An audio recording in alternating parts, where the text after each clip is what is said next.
Shri Bhuvi properties private limited వారి 7 hills future city ఇప్పుడు మన సాగర్ హైవేలో నమ్మకానికి అమ్మ లాంటిది మన భూవి ప్రాపర్టీస్. ఇప్పుడు మొత్తం ఎక్కడి నుంచి వచ్చారు?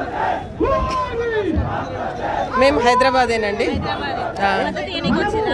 మద్దతు ఇవ్వడానికి వచ్చాము. ఎందుకనంటే 30 సంవత్సరాల ఉపాధ్యాయ వృత్తిలో కొనసాగుతున్న సందర్భం లోపల విద్యా వ్యవస్థ ఈ విధంగా విధ్వంసం కావడంతో ఆవేదన చెంది మేము ఈరోజు యువత చేసేటువంటి ధర్నాకి మద్దతుగా వచ్చాము. మీరు చెప్పండి. అవును, హైదరాబాద్ నుంచి మా పాప సెకండ్ ఇయర్ ఇంటర్ చదివింది. మొన్న నీట్ రాసింది, మంచిగా రాశానని చెప్పింది. చాలా రోజుల నుంచి మేము ఎక్స్పెక్ట్ చేస్తున్నాము. ఇంకా మళ్ళీ నీట్ అంటే మాకు బాధగా ఉంది. మా డ్రీమ్స్ అన్నీ షాటర్ అయిపోయినట్టు ఉంది ఇప్పుడు పరిస్థితి. ఇంకా మళ్ళీ రాయాలి. కష్టపడి చదువుకుంది కదా. అవును, కష్టపడి చదువుకుంది, అందుకని వచ్చాం. ఇప్పుడు పేపర్ లీక్ అవుతున్నాయి కదా, మా వాళ్ళ కష్టాన్ని నిజంగా ప్రభుత్వం నిర్లక్ష్యం చేస్తుందంటారా? అవును, తప్పకుండా చేస్తుందండి. అందరూ అన్ని డిపార్ట్మెంట్లో స్కామ్ చేశారు. ఎడ్యుకేషన్ని కూడా మనకి పీస్ఫుల్గా జరగనియట్లేదు కదా, అందుకోసమనే. చెప్పు, మీ పేరేం? సాక్షా. సాక్షా, ఎగ్జామ్ బాగా రాసావా? బాగా రాసా. అంటే ఈజీ వచ్చిందా కష్టపడి చదివినందుకు? మోడరేట్గా వచ్చింది పేపర్, కానీ లీక్ అయింది, మళ్ళీ రాయాలి.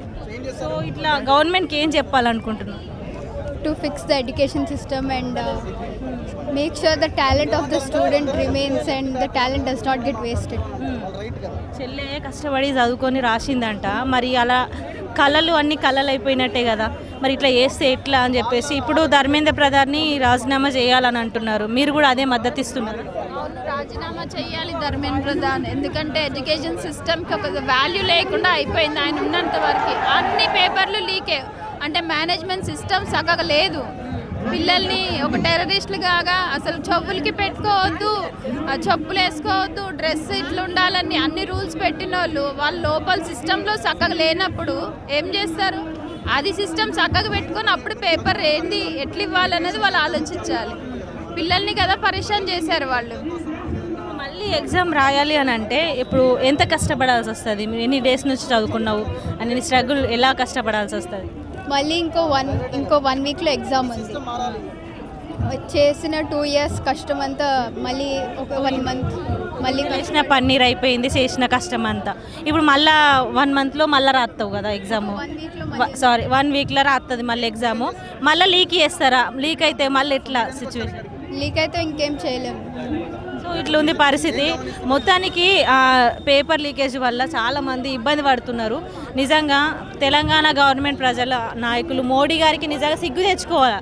సిగ్గుండాలి, మోడీకి సిగ్గుండాలి. నిజంగా బరాబరి చెప్తున్నా, సిగ్గుండాలి. ఈ అమ్మాయి తల్లి కష్టము ఒక్కసారి అర్థం చేసుకొని మళ్ళీ వారం రోజుల ఎగ్జామ్ అంటే ఎంత తక్లీఫ్ అవుతుంది, అదొక ముచ్చట ఆలోచించాలి. మోడీ ఇప్పటికైనా దిగి రావాలి, ధర్మేంద్ర ప్రధాన్ రాజీనామా చేయాలి, మళ్ళీ అదే సీట్లో మంచి నాయకుని పెట్టాలి. మంచి నాయకుని పెట్టకపోతే బరాబర్ మళ్ళీ ఇదే యువత ప్రశ్నిస్తుంది. మా CJP పార్టీ ధర్నాకి మీరు ఇప్పుడు బాధితులుగా వచ్చిర్రా, మీరు మద్దతు ఇవ్వడానికి వచ్చిర్రా? మద్దతు ఇవ్వడానికి. ఎందుకంటే ఇప్పుడు మనం పొలిటికల్ పార్టీస్ అయినా, కాంగ్రెస్ అయినా, BRS అయినా, BJP అయినా, ఇంక ఏ పార్టీ అయినా ఎడ్యుకేషన్ 100% అందరి జనాభాకి క్వాలిటీ ఎడ్యుకేషన్ ఇస్తాం అనేది ఏ మేనిఫెస్టోలో చూసినామా మనం? లేకుండే. అందరికీ పర్ఫెక్ట్ హెల్త్ ఉంటుంది అని చూసినామా? ఏడా లేదు.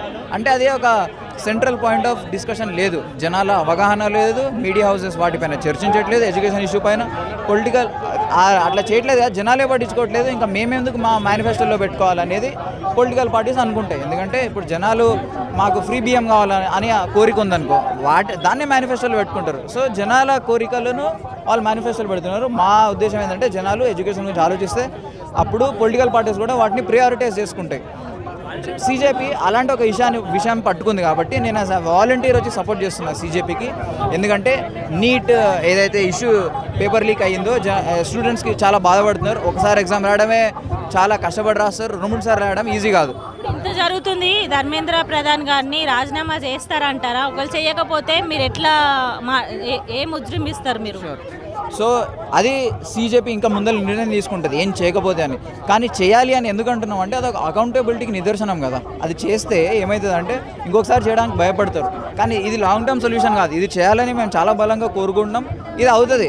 ఎందుకంటే ఇప్పుడు ఆడు కాకపోతే ఇంకోటి వస్తాడు మినిస్టర్, అధర్మేంద్ర ప్రధాన్ కాకపోతే ఇంకోటి వస్తాడు.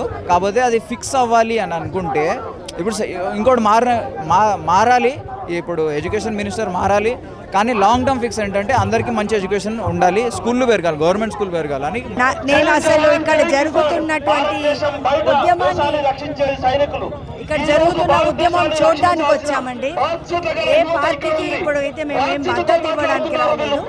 కాకపోతే ఈ యువజనులు అందరూ కలిసి వచ్చారు. ఈ ఏదైతే ఉద్యమం ఉందో ఈ ఉద్యమం ఏ స్థాయిలో నడుస్తుందో చూడడం ఇట్లా ఏమంటారు, చాలా మంచి పరిణామం ఇది దేశానికి.